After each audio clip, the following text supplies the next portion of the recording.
Assalamualaikum warahmatullahi wabarakatuh.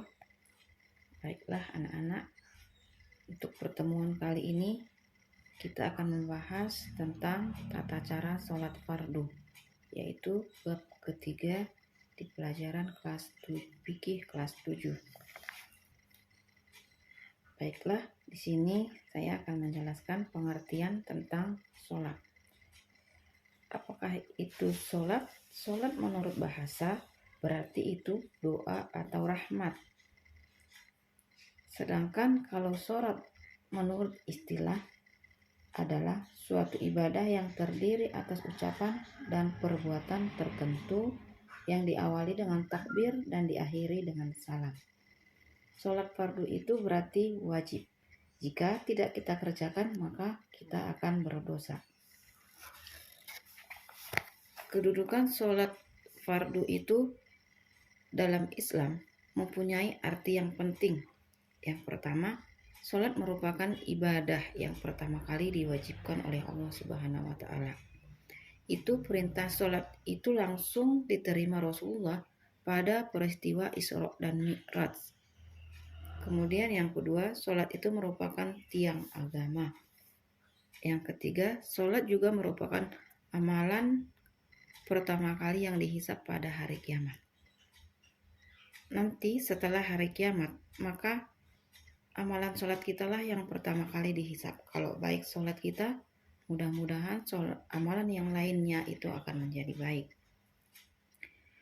Kemudian, dalam tata cara sholat 5 waktu ini, ada syarat wajib dan syarat sah dalam melaksanakan sholat. Adapun syarat wajib sholat 5 waktu, yang pertama beragama Islam. Yang kedua, suci dari darah haid dan nifas bagi wanita. Yang ketiga, berakal. Dan yang keempat, baligh. Bagi anak-anak, tidak diwajibkan untuk mengerjakan sholat. Tapi sejak dini kita harus mengajari anak-anak yang masih belum dewasa atau belum baligh, agar nanti setelah dewasanya dia mengetahui apa itu makna sholat. Kemudian syarat sahnya, yang pertama, suci dari hadas, baik hadas besar maupun hadas kecil. Yang kedua, suci badan, pakaian dan tempat sholat dari najis. Yang ketiga, menutup aurat. Aurat laki-laki ini dari pusat sampai lutut, sedangkan kalau perempuan menutup seluruh badan kecuali muka dan telapak tangan. Kemudian yang keempat adalah menghadap kiblat. Itulah syarat wajib dan syarat sah sholat fardu. Kemudian dalam melaksanakan sholat kita harus mengetahui rukunnya. Rukun itu maksudnya bagian pokok dari sholat itu. Jika ada rukunnya yang tertinggal maka sholat kita tidak akan sah. Seperti yang kita ketahui bahwa rukun sholat itu ada 13. Yang pertama, niat. Niat itu boleh dalam hati atau boleh dilafalkan. Kalau dia dalam hati itu wajib, dilafalkan itu sunnah. Kemudian yang kedua, berdiri. Di sini maksudnya berdiri jika mampu. Jika tidak mampu berdiri, sholat boleh kita lakukan dengan duduk. Kalau duduk tidak mampu, maka bolehlah dengan miring atau dengan berbaring. Kalau tidak bisa berdiri, duduk, berbaring, ya udah, itu berarti harus disolatkan. Kemudian yang ketiga, takbiratul ihram. Ini takbir awal sholat. Kita mengangkat kedua tangan kita. Kemudian setelah takbiratul ihram, ini kita membaca surah Al-Fatihah. Dalam sholat, surah Al-Fatihah itu wajib untuk dibaca. Kemudian ruku dengan tumakninah. Maksudnya di sini harus dengan sikap tenang sejenak. Kemudian iktidal dengan tumakninah, sujud dengan tumakninah, duduk di antara dua sujud dengan tumakninah.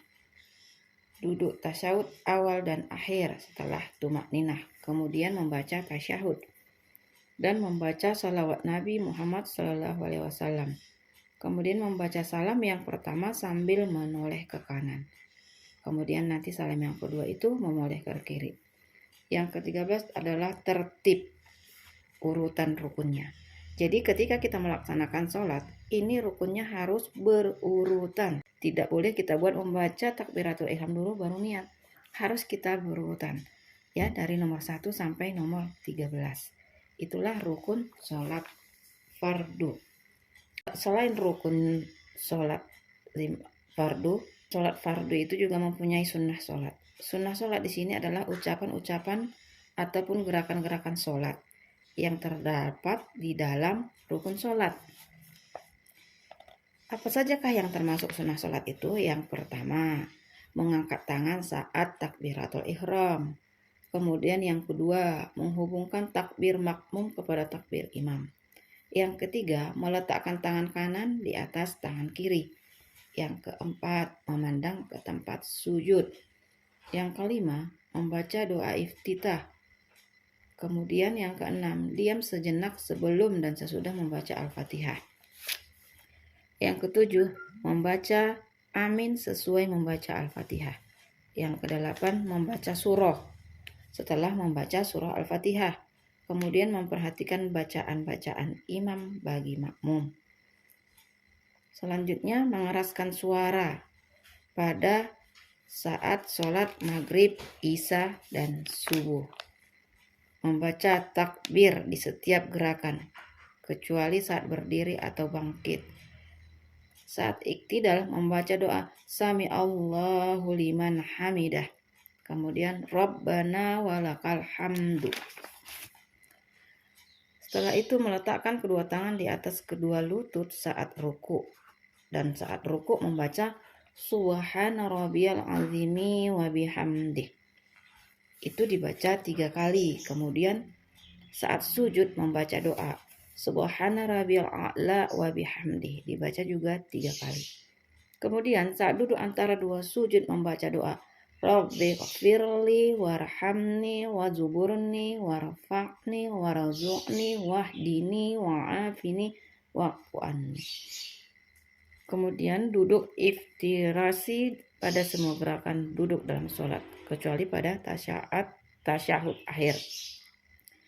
Duduk tawarruk saat tasyahud akhir, yaitu telapak kaki kiri dijulurkan di bawah telapak kaki kanan. Sedangkan telapak kaki kanan tegak dari jari-jari menghadap kiblat. Kemudian membaca salam sambil menoleh ke kiri sehingga pipi sebelah kiri tampak dari belakang. Dan merendahkan suara salam pada salam yang kedua.